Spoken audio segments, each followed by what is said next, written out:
Hello and welcome to another Dolphin Financial Radio Show. My name is Dan Wendell and I am the owner of Dolphin Financial Group. Today's topic, we're going to be talking about the stimulus checks, in particular, stimulus checks for retirees. Now, I'm going to put a show up here, which we did in the past, which was about why I think retirees shouldn't be getting stimulus checks, but I don't make the rules. Stimulus checks are going out and many retirees are getting them. So in today's show, we're going to talk about what to do with that money. And to help me talk to you about how to spend your money, I'm going to bring my co-host, Tony Shore, in. But before I do, here's a quick intro. Tony, let me tell you something. We're doing a podcast today, but we're also on video. You are about to listen to an episode of Dolphin Financial Radio. Each week, host Dan Wendell, a certified financial planner, is joined by his sidekick, Tony, to discuss financial issues, news, and tips. Dan keeps the focus on retirement planning, and Tony keeps the show fun and down to earth. Now, let's have some fun planning your retirement and begin the show. There we have it, Tony. Today we're talking about stimulus checks for retirees. You remember we did that show in the past about how I said retirees should not be getting stimulus checks? Yes, that went over very well, by the way, Dan, with all your senior clients. But it was interesting because you're right. I mean, it is interesting who does and does not qualify for the checks and where that money goes and how that's going to help people. I mean, that was an interesting show. I think everybody should listen to it. Well, today what I want to talk about is how to spend your money, right? So, I figured you'd be perfect for this because you like to spend your own money on useless things. So we could tell other people how to spend their money. Look around.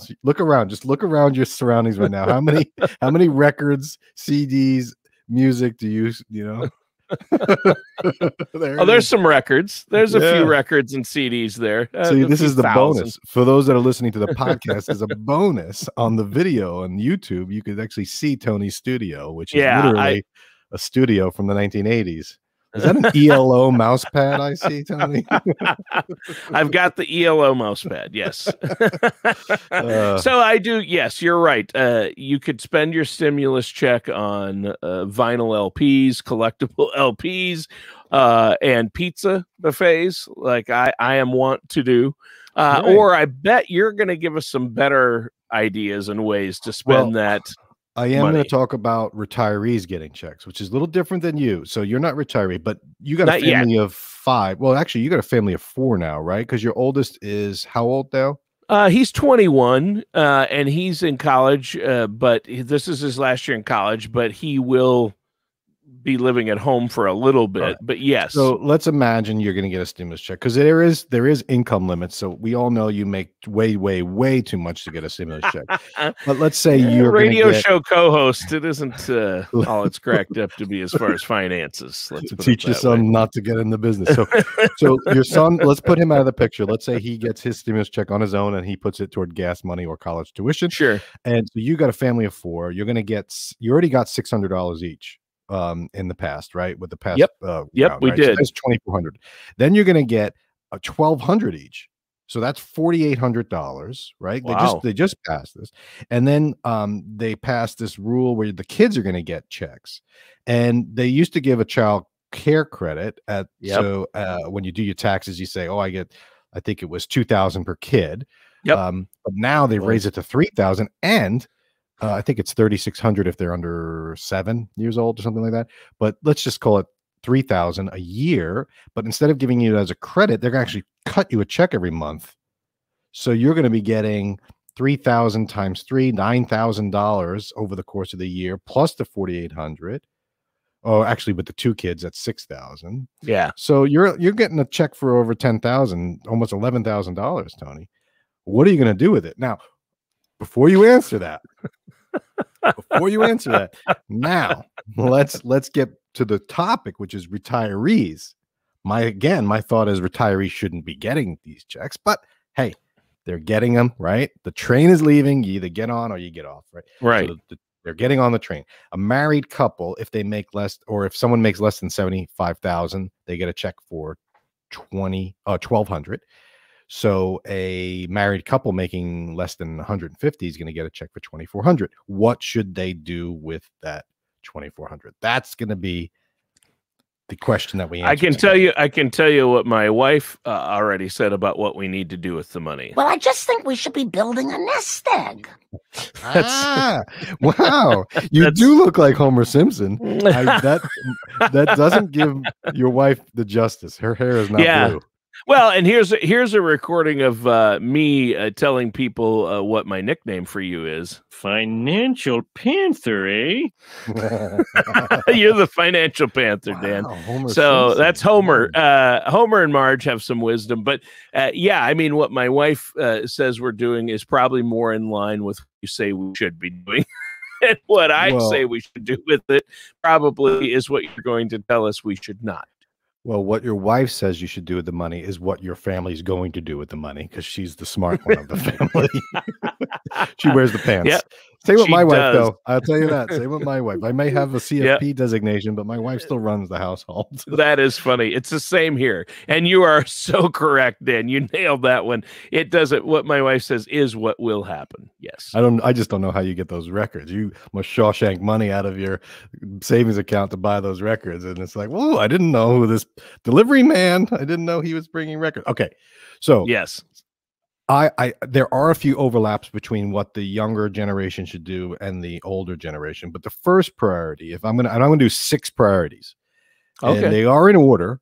So I again, not everyone's situation is the same. So you're doing the number 1 first, or you're going to count? Right. The first thing you should do with this money is you get a stimulus check. The first thing you got to do is you got to pay the pressing bills and the pressing expenses. You're behind on rent, utilities, mortgage, you pay, right? That's priority number 1. And that's kind of what the stimulus check is for. The problem is, if you're in retirement, which is what this show's about, if you're in retirement and you have a pressing bill, like a utility bill that's behind you shouldn't be retired. And because really, and this is what that whole show in the past was about, the pandemic shouldn't affect you financially if you're retired. If you got your income taken care of, your income plan shouldn't be impacted by whether or not, right? So, because if you're retired, you're not working. So, so if you're in a situation where you're retired and you're needing this stimulus check to pay the utility bill, then you got to go back to work. Right, you shouldn't have been. Your retirement plan is shot. You've got to do something. Yes, you don't have a solid plan in place. You didn't start working with a financial advisor before retirement in time to take care of those things. Or you retired early, or you lost your job and were forced into retirement. That's true. It's true. It's circumstances beyond your control. Right. That's true. So then the decision's easy. What to do with the money? You gotta live. So right. So we're gonna move on from that because that's just obvious, right? The second priority, and this is where it starts, again, same with anybody, is you got to pay off the high interest debt. That's it. If you have a credit card debt that's 20%, take that money and pay it off. That's 20, even if it's 10%, it's 15, if it's 15 10. To, I mean, even if it's 5%, having that debt, I can make 8% in the stock market. Why would I pay off a 5% debt? Well, you don't necessarily going to make 8% in the stock market. No. And you're not going to get a 5% CD or a 5% fixed annuity. No. Just because the S&P over a course of a period of time made 10% doesn't mean you make that 10%. That's right. Yeah. And I'm not surprised to see retirees with credit card debt. It happens a lot, all the time. Yeah, that's true. And we had some shows on it, how the top expenses that are unexpected. A lot of the credit card, high interest credit card debt that people have is medical, dental, vision, hearing. Hey, I swiped the credit card to buy $6,000 worth of dental work. It's come due in a year. What do? It's at 20% now. Yeah, pay that off. So that's got to happen. $12,000 hearing aid bill. It's like, right. Where'd that come from? That's crazy. You got to use this stimulus money to pay that down ahead of everything else. So again, this is generalizations, but most likely that's going to be the play. Yeah. All right. So we're so far so good, Tony. I think you would agree with me so far. Yep. I'm going to have to throw a curveball in here. Oh, I know you are. You usually have a different perspective. I'm waiting. I'm waiting. I got my finger on the button. All right, number waiting. 3. Priority number 3, enhance emergency fund and savings. So, going back to the last show, if you haven't watched that one, the top, what is it? The top 5 unexpected expenses we said that retirees face. Usually they have some money there to pay for it, but if you don't, or if you said, "Oh man, that's right, I didn't know my dental limit is only 1,500. I better enhance my savings because I only have 2,000 in the emergency fund." So this is a chance to throw it in there. Oh, Right. but what about, where am I going to put it? Put it in the bank. Well, the bank's not offering interest. I don't care. You don't want to invest this money because you don't want to lose it. You don't want it to be locked up somewhere. You want it to be liquid. You want it to be on the ready so that if something comes up, you can pay it off right away. A lot of times you'll say, "Oh, I'll just swipe my credit card." All right, but then you have 30 days to pay that off. Pay it off. So build up that emergency fund. And this goes for everybody. So these first 3 are really for everybody. Well, and the emergency fund thing, Dan, if I could add to that, and we've talked about this before, but the reason I think that's a really big one, obviously credit cards have to come first because of the high interest, but the emergency fund, you should be building that up anyway because you and other financial advisors are out there saying, I hear this all the time, 3 to 6 months of income in an emergency fund. And I mean, I don't personally know anyone unless they're very extremely wealthy that has 6 months of income in a liquid. Even some people that are really wealthy don't have 6 months of income liquid that's right there at the ready. And so you're going to work on that for a while. And you might say, well, there's no way I can do it, but you still have to put money to try to get there. I mean, my wife and I are like, hey, how much can we set aside each month? And we've been trying to force ourselves to get to that point. We're not to that point, but we need to work at it because what if something like another coronavirus comes along? If people had listened to you and had 6 months liquid, imagine how much better off they would have been when their business closed, or some of these are small business owners out there or whatever. And for people in retirement, that can be true too. You still need somewhat of an emergency fund so you don't have to run up the credit card debt like you're talking. Right. And for retirees, they don't have to worry about losing their income because it's usually set, fixed pension or Social Security. Sure. But if they're getting their income from say a stock dividend portfolio, or they're pulling money from their IRA and the market tanks, that could be an emergency. Shouldn't be. Yep. It shouldn't be because they shouldn't be doing that. But yeah. So how do you do 3 to 6 months in retirement? That's not the rule. Well, it could be the rule, but it doesn't apply. But you're right. You got to build up that emergency fund so that if an emergency happens, the emergencies in retirement are different than the emergencies non-retired, but the same concept applies. Because you just don't know what's going to happen. So I agree. You got to have it liquid and don't worry about missing out on interest on that. Some will say, well, I'll just pay. And going back to number 2, paying down the high interest credit card debt, that's also building up your emergency fund if you think about it. Because let's say you have a $20,000 credit limit and you have $5,000 in debt. You pay down the $5,000, you're building up your emergency fund because you still have that $20,000 credit limit. So if an emergency does come, you could swipe the credit card and get some emergency relief there. Yeah. But the key is you have to build up the cash in order to pay it off. Right. You don't want to get hit with high interest debt. That's a killer. Okay. So emergency fund. What's next? Number 4 out of 6. Well, where's my number 5? Ah, yes. Number 4. Donate it. Donate it. There's a left field from a financial advisor. Usually they want you to invest it. Save it. Save it for the future. Invest it. But maybe tax purposes is an advantage there, right? Wait a sec. Did you bring up taxes? Did you say taxes? I did bring up taxes. You are a guest on this show. You serve the people you serve the audience. You don't want to ruin their day by bringing up taxes. That's the sound we're going to play every time we mention taxes. Okay. Or the IRS. IRS. Oh, okay. The IRS. You're right, though. This is a tax issue because normally most retirees are doing the standard deduction. Okay, so they're Yeah. writing off the 12,000 each, and they don't itemize anymore. People used to itemize. Now they lowered the medical expense to 7.5. That's been bouncing between 7.5% to 10%. That means anything in excess of medical bills in excess of 7.5% of your income, adjusted gross income, you can write off, right? But that means you have to itemize. But most people don't itemize. So donations, you can't write them off anymore. But in 2020, they changed the rules. They allow you to write off 300 in cash, which for a couple is in this 2021, it was extended. So you could write off $600 in cash donations, top of the line, write it off. You don't have to itemize. You could still take your standard deduction. In addition, you can write off a charitable cash deduction, which is nice. So you can write off the charitable donation. So it's not only like giving, a goodwill, like save that goodwill receipt, right? That's right. That's right. And you can write it off. And you don't have to itemize. So people didn't realize that. So I want to remind people they could do that. Additionally, Tony, for the people like you that want to donate even more than the 600, right. It used to be you can only donate 60% of your adjusted gross income. So if you make 100,000, you can only donate 60,000. And people aren't donating this in cash, by the way.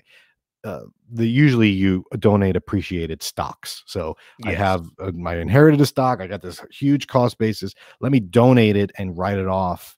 So I don't, but it used to be limited to 60% of your adjusted gross income. Now they've raised it to 100%. So I'm not suggesting people write off 100%, donate 100%, but for people in that situation, that's something to realize. They've changed it for 2021. Yeah, that is interesting. So something to consider. And donating is great. It makes you feel good. We've done a show on charitable or giving, being grateful, how that improves your health, improve your financial life. Being grateful for things improves your financial life and your mental health. So why not? It does. I think that's great. I'm glad you added that one in there because it really is important. And the whole thing where people don't itemize, they just take a standard deduction. It used to be so helpful. I mean, if you give to your church, if you donate to charities, like I mentioned, Goodwill, I think that it's so it's too bad, you used to be able to itemize all this stuff and it really helped in taxes. And then obviously the whole reason you're doing it though is to help others, not just for tax purposes. But they really have limited that. So it is good to know you can still get some deducted and that you can donate a certain amount that can help you in certain situations, like you mentioned with the stocks. But I'm a fan of the increase in the standard deduction. So it saves people from having to itemize. Yes. But I like the fact that they added this in so that not only can you just don't itemize, you can additionally write off. So and there are some people that don't donate because they can't write it off, but maybe this will sway them to do it. All right. Number 5, Tony. Now, before I give you number 5, because there's 6, we're almost done here. Sure. I'm going to say number 6 is going to trump number 5, and it's going to be better than even number 4. But I got to go. Wow. I got to go with number 5. Invest. Now, if you don't donate it and you donated the 600 as a married couple, you still got another 1,000 or whatever it is, 2,000. You paid off your debts. You have an emergency fund. Now's when you say, all right, how can I invest this for the future? Invest for the future.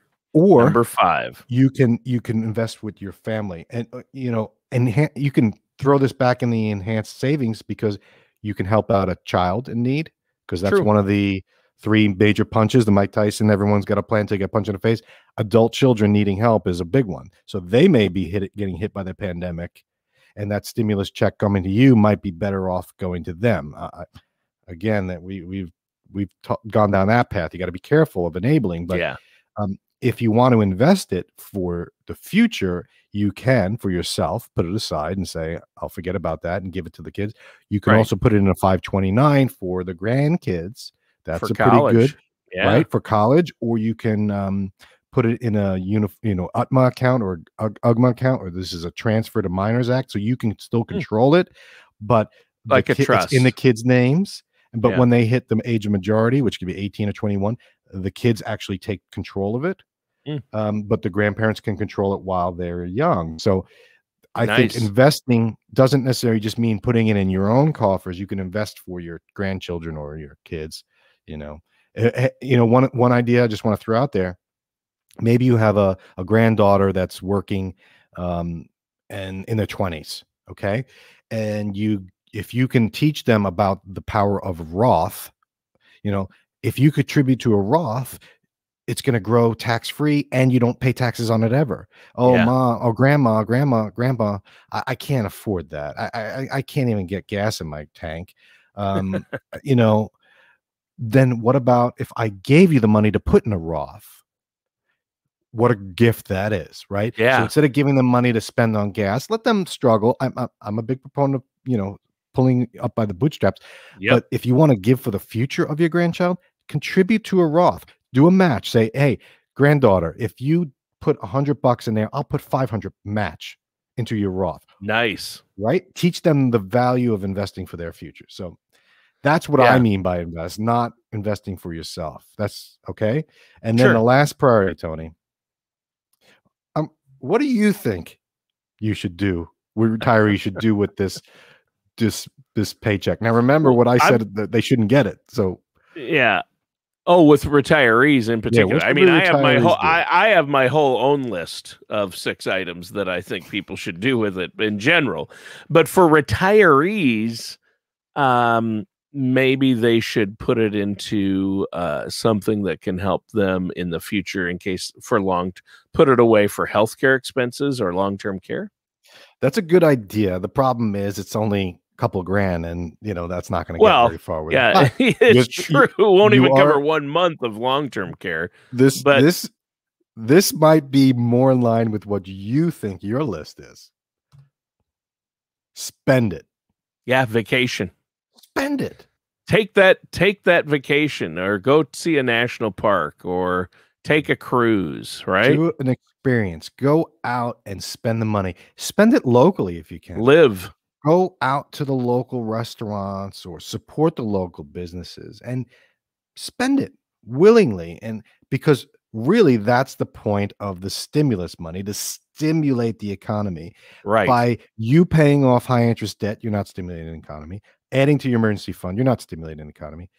Donating it to charity, still probably not stimulating the economy. Investing it, certainly not.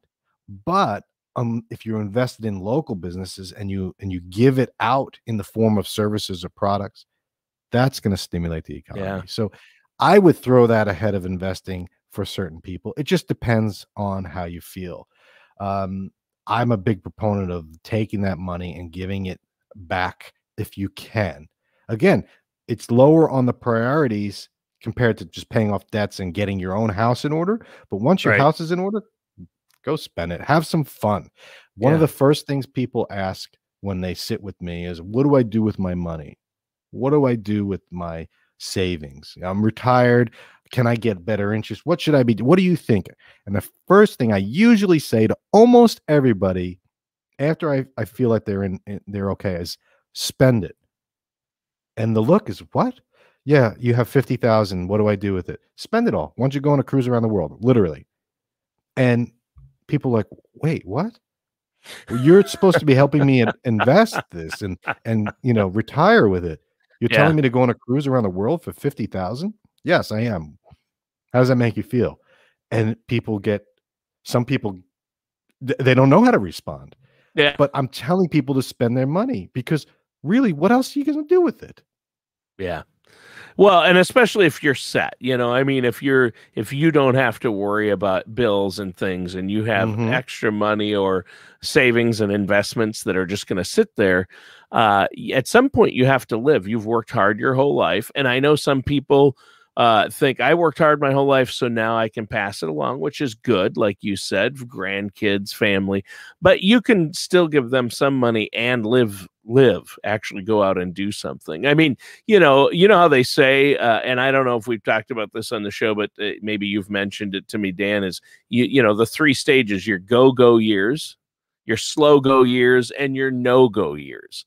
So when you're in your go years, you want to be able to go out and do things, and you need to take advantage of it then, and spend it is a way to do that. In your slow go years, you still want to be able to do that. You still need to get out there and do things, because once you get to your no go years, those possibilities are you don't have a choice. You're not going to be able to do things to spend that. And you don't want it all going, you don't want to just, well, how am I going to pay for that long-term care? Well, you don't want all the money to go to a memory care unit when you can no longer enjoy it. You want to live while you can. And so there is some argument to that number 6, spend it.